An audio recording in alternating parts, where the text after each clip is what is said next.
संसारको प्रोजेक्ट मेडलन अन्तर्गतको आजको टपिक सिओपिडी टपिक 3 ब्रोन्किक्टासिसमा हजुर सबैलाई स्वागत छ।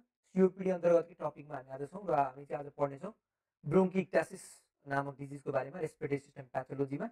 So without delay let's move on to the topic र यसको नोट्सहरू हजुरले हाम्रो टेलिग्राम ग्रुपमा पाउनुहुनेछ, जसको लागि हामीले लिङ्क डिस्क्रिप्सन बक्समा दिएका छौँ। अब चाहिँ ढिला नगरिकन हामी लेक्चर स्टार्ट गर्छौँ आजको सेसन। र ब्रोन्किक्टासिस है, ब्रोन्किक्टासिसको बारेमा कुरा गर्नुपर्दा ब्रोन्किक्टासिस भनेको के हो? Dilation of the bronchi and bronchioles. नामै छ ब्रोङ्की भनेपछि ब्रोङ्काई र ब्रोङ्कियसहरूको डाइलेसन हुने हो, ठुलो हुने हो due to destruction of the small muscle and elastic tissue. जुन के अरे चाहिँ वालको चाहिँ त्यसको वालको चाहिँ स्मल मसल इलास्टिक टिस्युको चाहिँ डिस्ट्रक्सन भयो इन द एयरवे वाल भने त्यसको वालको होइन, बाई क्रोनिक नेक्रोटाइजिङ इन्फेक्सन। नेक्रोटाइजिङ इन्फेक्सनको कारणले गर्दा डाइलेसन भयो होइन, डिस्ट्रक्सन भयो, त्यसले गर्दा चाहिँ डाइलेसन भयो। र मलाई फिगरबाट राम्ररी बुझाउँछु होइन, फिगरबाट राम्ररी बुझाउनु नर्मल एयरवे के छ मजाले होइन। सो यसको जुन एयरवेमा ट्र्याक्ट भयो, ट्र्याक्टको वरिपरि के हुन्छ स्मल मसल इलास्टिक टिस्युहरू एकदम बाक्लो स्मल मसल इलास्टिक टिस्युले यसलाई चाहिँ सराउन्ड गरेर राखेको हुन्छ। अब ब्रोन्किक्टासिसमा के भइदियो भन्दा नेक्रोटाइजिङ इन्फेक्सन भइदियो होइन, केही कुराले क्रोनिक नेक्रोटाइजिङ इन्फेक्सन भइदियो लामो समयसम्म, जसले गर्दा यो जुन स्मुथ मसल इलास्टिक टिस्युहरू थियो यहाँको एयरवे वालको यो चाहिँ डिस्ट्रोय भयो। हेर्छ यो वाल डिस्ट्रोय भयो नि, यो वाल डिस्ट्रोय भएपछि त्यो पातलो हुने भयो। पातलो भएको कारणले गर्दा यो जुन यो थियो, यो जुन भित्रको स्पेस थियो एयरवे स्पेसहरू ब्रोङ्काई एन्ड ब्रोङ्कियल्सहरू, यो ब्रोङ्काई एन्ड ब्रोङ्कियल्स चाहिँ डाइलेसन हुने भयो, ठुलो हुने भयो कि, किन यो पातलो भयो। यो पातलो भएको कारणले गर्दा यो चाहिँ अब डाइलेसन हुने भयो, ठुलो देखिने भयो होइन। त्यही कारण त्यसलाई चाहिँ हामीले ब्रोन्किक्टासिस भन्छ। र यो हाम्रो सिओपिडीको टपिकहरू चाहिँ नर्मल्ली कुनै कन्फ्युजन लाग्छ होइन, क्रोनिक ब्रोङ्काइटिस, ब्रोन्किक्टासिस, इम्फाइसेमा सबैमा डाइलेसन भने भनेर चाहिँ हामीलाई कतिपय चाहिँ कन्फ्युजन लाग्छ। सो बुझी टपिक कसरी तरिका छ भन्दाखेरि सो फोटोजहरू हेरेर चाहिँ चिनेर बुझ्न सकिन्छ होइन। सो हाम्रो मैले इम्फाइसेमाको सेसनमा पनि राम्ररी भनेको थिएँ होइन, इम्फाइसेमाको फोटो देखाएर भनेको थिएँ कसरी एयरवेको वाल डिस्ट्रोय भएर चाहिँ के अरे चाहिँ एल्भियोलारको वाल चाहिँ डिस्ट्रोय भएर एल्भियोलार चाहिँ सर्फेस एरिया घट्छ होइन। त्यही कारणले गर्दा चाहिँ एयरवेको चाहिँ इन्लार्जमेन्ट हुन्छ, त्यसलाई चाहिँ एयर स्पेसेसहरूको इन्लार्जमेन्ट हुन्छ, त्यसलाई चाहिँ हामीले इम्फाइसेमा भन्छौँ भनेको थिएँ। त्यसै क्रोनिक ब्रोङ्काइटिस हामीले क्लिनिकली डिफाइन गरेका थियौँ भने चाहिँ ब्रोन्किक्टासिसलाई हामीले कसरी डिस्ट्रोय गरेर कि नेक्रोटाइजिङ इन्फेक्सनले गर्दा स्मल मसल इलास्टिक टिस्युको डिस्ट्रोय हुने र त्यही डिस्ट्रोय भएर यो पातलो भएको कारणले गर्दा यो पातलो देखिन्छ नि, पातलो भएको कारणले गर्दा यो जुन बिचको चाहिँ जुन ब्रोङ्का एन्ड ब्रोङ्कियल छ त्यसको चाहिँ डाइलेसन हुने, पर्मानेन्टली डाइलेसन हुने, यसलाई चाहिँ हामीले के गर्छौँ अगर ब्रोन्किक्टासिस भनेर चाहिँ डेफिनेसनको रूपमा कुरा गर्छौँ। आजकल चाहिँ एकदम रियर छ किन भन्दाखेरि एकदम मजाले म्यानेज भएको मेडिकल म्यानेजमेन्टहरू राम्रो भएको कारणले गर्दा। र हामी यसको कजेज अथवा इटायोप्याथोजेनिसको बारेमा चाहिँ कुरा गर्छौँ। र इटायोप्याथोजेनिसको बारेमा कुरा गर्नुपर्दा दुईवटा मेजर कजेज हुने भयो। दुईवटा मेजर कजेजलाई बुझ्नुभन्दा अगाडि यहीँ छ क्या एउटा कजेज चाहिँ डेफिनेसनमै छ भनेको क्रोनिक नेक्रोटाइजिङ इन्फेक्सन। र यो क्रोनिक नेक्रोटाइजिङ इन्फेक्सन के हुनसक्छ त भन्दाखेरि प्राइमरी इभेन्टमै क्रोनिक नेक्रोटाइजिङ इन्फेक्सन पनि हुनसक्छ होइन। यही भनेको necrotizing infection as the primary event, सुरुमै नेक्रोटाइजिङ इन्फेक्सन भएर पनि हुनसक्छ भने other causes like bronchial obstruction that leads to secondary necrotizing infection, अब्स्ट्रक्सनले गर्दा सेकेन्डरीली नेक्रोटाइजिङ इन्फेक्सन भयो भने पनि हामीलाई चाहिँ ब्रोन्किक्टासिस हुनसक्छ। र यही कुराहरूलाई चाहिँ हामीले इटायोप्याथोजेनिसमा पढ्नेछौँ। र अब ब्रोङ्कियल अब्स्ट्रक्सन के कारणले गर्न सक्छ यो कुरा पढौँ होइन। र ब्रोङ्कियल अब्स्ट्रक्सन गर्न सक्छ एउटा भनेको अब्स्ट्रक्सन बाई ट्युमर्स, ट्युमरहरूले गरेर अब्स्ट्रक्सन गर्न सक्छ, फरेन बडिजहरूले अब्स्ट्रक्सन गर्न सक्छ भने त्यस्तै अर्को म्युकस प्लग्सहरूले अब्स्ट्रक्सन गर्न सक्छ। त्यस्तै अर्को कसैमा यो अब्स्ट्रक्सन भनेको यो फरेन कुराहरूले भयो भने त्यस्तै कसैमा जन्मिँदै हेरिडिटरी डिजिजहरू पनि हुनसक्छ जसले गर्दा चाहिँ अब्स्ट्रक्सनहरू देखेको हुनसक्छ होइन। र हेरिडिटरी डिजिजहरूको बारेमा कुरा गर्नुपर्दाखेरि एउटा मेजर भनेको सिस्टिक फाइब्रोसिस हुन्छ, त्यस्तै अर्को प्राइमरी सिलियरी डिस्काइनेजिया हुन्छ भने अर्को हुन्छ कार्डियोजेनिक सिन्ड्रोम। र सिस्टिक फाइब्रोसिस भनेको यो एउटा अटोसोमल रिसेसिभ डिजिज हो, सिएफटिआर जिनको म्युटेसनले गर्दा हुन्छ। सिस्टिक फाइब्रोसिस जिनले गर्दा हुने भएर सिएफटिआर जिन भनेको क्रोमोजोम नम्बर 7मा हुन्छ। योभन्दा पनि बुझ्नुपर्ने कुरा हामीले के छ अब त भन्दाखेरि हामीले बुझ्नुपर्ने कुरा चाहिँ प्याथोजेनिसमा कसरी असर गर्छ। सिस्टिक फाइब्रोसिस भनेको के हो त भन्दाखेरि हाम्रो जुन रेस्पिरेटरी सेक्रेसन हुन्छ नि, रेस्पिरेटरी सेक्रेसन भनेको त वाटरी हुन्छ, पातलो होइन वाटरी हुन्छ। तर त्यो रेस्पिरेटरी सेक्रेसनमा हाम्रो चाहिँ कुनै जेनेटिक डिफेक्टहरूले गर्दा जस्तो त्यो ट्रान्सपोर्टरहरूको डिफेक्टले गर्दा रेस्पिरेटरी सेक्रेसनहरूमा त मजाले होइन वाटरहरू सोडियम क्लोराइडहरू मजाले सेक्रेसन भइरहेको हुन्छ। यो ट्रान्सपोर्टरहरूको डिफेक्टले गर्दा सोडियम क्लोराइडहरूको ट्रान्सपोर्टेसन हुन पाउँदैन।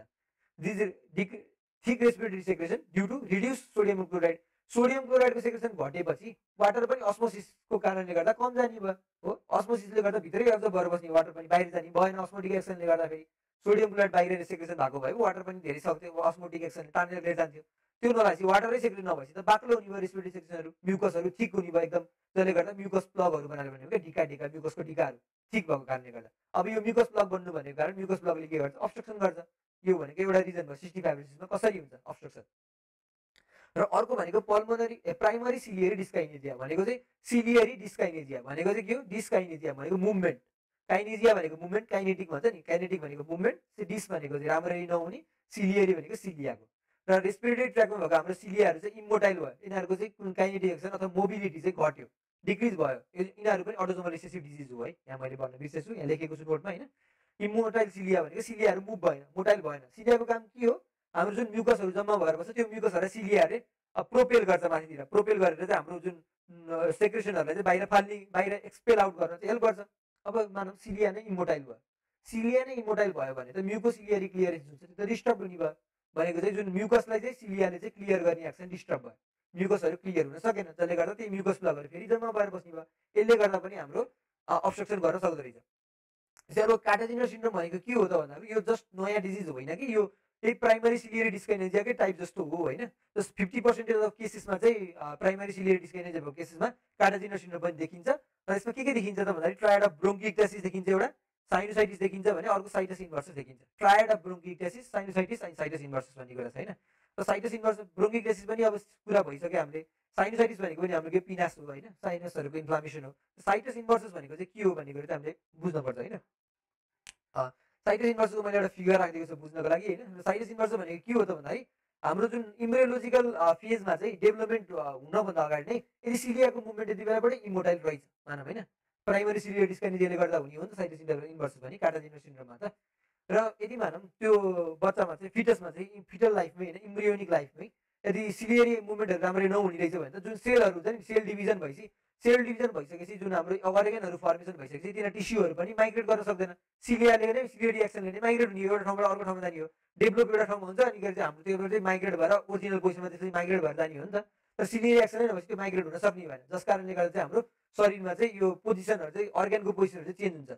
वास्तवमा भन्नुपर्दा मिरर पोजिसनै हुन्छ, मिरर इमेज जस्तै। जस्तो यहाँ लिभर राइटमा, यहाँ के अरे राइटमा थियो भने मजाले यहाँनिर लेफ्टतिर लिभर जान्छ। हार्ट के थियो, हार्ट लेफ्टतिर थियो भने हार्ट राइटतिर बडी फोकस के अरे चाहिँ भएको देखिन्छ। भनेको चाहिँ मिरर इमेज बन्यो भने त्यसलाई साइटस इन्भर्सस भनेर भनिन्छ, due to ciliary dyskinesia in the embryonic लाइफमा। अल्सो मैले के भन्छ दुईवटा कजेस भइहाल्यो, दुईवटा कजमा के थियो, एउटा अब्स्ट्रक्सनले गर्दा क्रोनिक नेक्रोटाइजिङ इन्फेक्सन हुने, त्यस्तै अर्को थियो प्राइमरी इभेन्टमै क्रोनिक नेक्रोटाइजिङ इन्फेक्सन हुने हो। र अब अर्को भनेको थर्ड कज भनेको इडियोप्याथिक पनि हुन्छ इन 25 to 50% अफ केसेसमा। र इडियोप्याथिक भनेको के हो त भन्दाखेरि इडियोप्याथिक भनेको अननोन कज भनेको जसको मेकानिजम अहिलेसम्म नोन छैन, त्यसलाई इडियोप्याथिक भनेर भनिन्छ। र त्यही कुराले मैले अब डिटेलमा पनि अलिकति ब्रिफमा पनि यहाँ राखेको छु होइन, प्याथोजेनेसिसलाई नै होइन। प्लस अब कसरी हुन्छ ब्रोन्किएक्टासिस त्यो कजेसले गर्दा पनि भनेको छैन। जस्तो के थियो दुईवटा कुरा अघि मैले भनेकै प्राइमरी नेक्रोटाइजिङ इन्फेक्सन, ब्याक्टेरियल इन्फेक्सन होइन, यसको बारेमा चाहिँ हामीले पढ्ने थियो होइन, प्राइमरी नेक्रोटाइजिङ इन्फेक्सन, त्यसको बारेमा पनि मैले यहाँ कुरा राखिहालेँ। र प्राइमरी नेक्रोटाइजिङ इन्फेक्सनमा धेरै भन्नुपर्ने केही छैन, जस पोजिटिभ एजेन्टहरू बुझ्नुपर्छ होइन। लाइक नेक्रोटाइजिङ न्युमोनिया पनि भनिन्छ, किन भन्दाखेरि न्युमोनिया भनेको इन्फेक्सन अफ द लङ्स हो होइन, इन्फ्लामेसन अफ द लङ एल्भियोलाई हो, जुन इन्फेक्सनले गर्दा हुने हो। र नेक्रोटाइजिङ इन्फेक्सन भएको कारणले त यसलाई चाहिँ नेक्रोटाइजिङ न्युमोनिया पनि भन्छ। त्यही भएर चाहिँ न्युमोनिया भएको पेसेन्टहरूमा पनि ब्रोन्किएक्टासिस हुने चान्स बढी हुन्छ। र कुन कुन एजेन्टले गर्दा, कुन कुन पोजिटिभ एजेन्टले गर्दा इन्फेक्सन हुनसक्छ त भन्दाखेरि स्टाफ अरियस, क्लेब्सिला न्युमोनी, हेमोफिलस इन्फ्लुएन्जाहरू अथवा फङ्गल इन्फेक्सनहरू, माइक्रोब्याक्टेरियम ट्युबरक्युलोसिसहरू जस्ता उहाँहरूले पनि गर्न सक्छ भने कुनै कुनै पेसेन्टहरूमा चाहिँ मानव प्राइमरी अथवा सेकेन्डरी इम्युनोडिफिसियन्सी डिजिज लाइक एचआइभी/एड्सहरू होइन, त्यही डिफ्रेन्ट टाइप्स अफ सिस्टमिक एसआइडीहरू यिनीहरू हुन्छ नि, यस्तो डिजिजहरू छ भने त्यस्तोमा नि नेक्रोटाइजिङ इन्फेक्सन हुने रिस्क बढेर जान्छ र यो पनि कजेसमा गर्न सक्छौँ हामीले।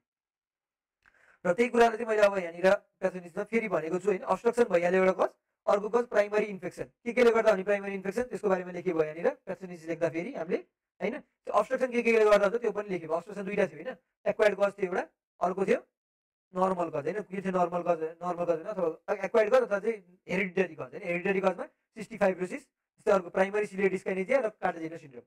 यो र अब्स्ट्रक्सन अफ एयरवेजले गर्दा के हुने भयो, जुन म्युकस प्लगहरू गएर अब्स्ट्रक्सन भएर त्यही जम्मा भएर बस्ने भयो, ब्याक्टेरियाहरू पनि क्लियर हुन सक्ने भएन, भनेपछि इन्फेक्सन भयो नि त त्यहाँनिर। नेक्रोटाइजिङ ब्याक्टेरियल इन्फेक्सनमा लिड गर्ने भयो क्या सेकेन्डरीली, किन भन्दाखेरि अब्स्ट्रक्सन भइरहेको केही पनि क्लियर हुन सकिरहेकै छैन त्यहाँबाट, भनेपछि इन्फेक्सनहरू पनि त्यही गएर फोरहरू वेस्टहरू जम्मा हुने भयो, म्युकस प्लगहरू जम्मा हुने भयो होइन, ब्याक्टेरियाहरू जम्मा हुने भयो, जसले गर्दा इन्फेक्सन हुने भयो, जसले गर्दा नेक्रोटाइजिङ ब्याक्टेरियल इन्फेक्सनमा लिड गर्ने भयो।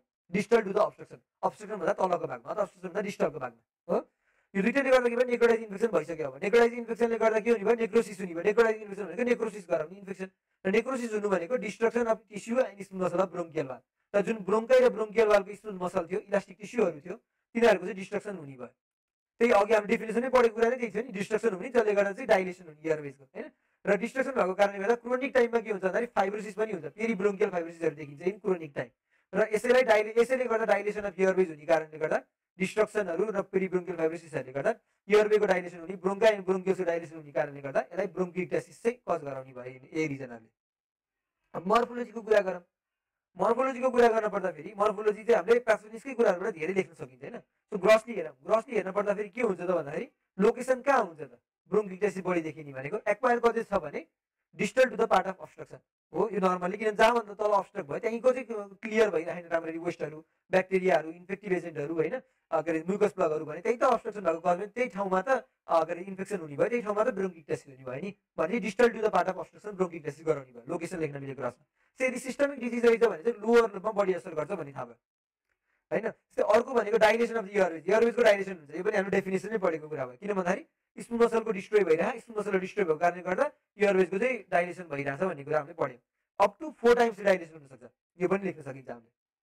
र अब कट सर्फेसमा गएर हेर्ने हो भने कट सर्फेसमा के देखिन्छ, म्युकोपुरुलेन्ट सेक्रेसनहरू भनेको पुरुलेन्ट इन्फेक्सन भइरहेको भनेपछि पसहरू देखिने नि भयो, पुरुलेन्ट देखिने नि भयो, म्युकस प्लगहरू मजाले देखिने नि भयो किन अब्स्ट्रक्सन भइरहेको भनेपछि म्युकोपुरुलेन्ट सेक्रेसनहरू देखियो। त्यस्तै सिस्टिक अपियरेन्सेसहरू पनि देखिन्छ, सिस्टहरू चाहिँ एपियर भएर देखिन्छ होइन।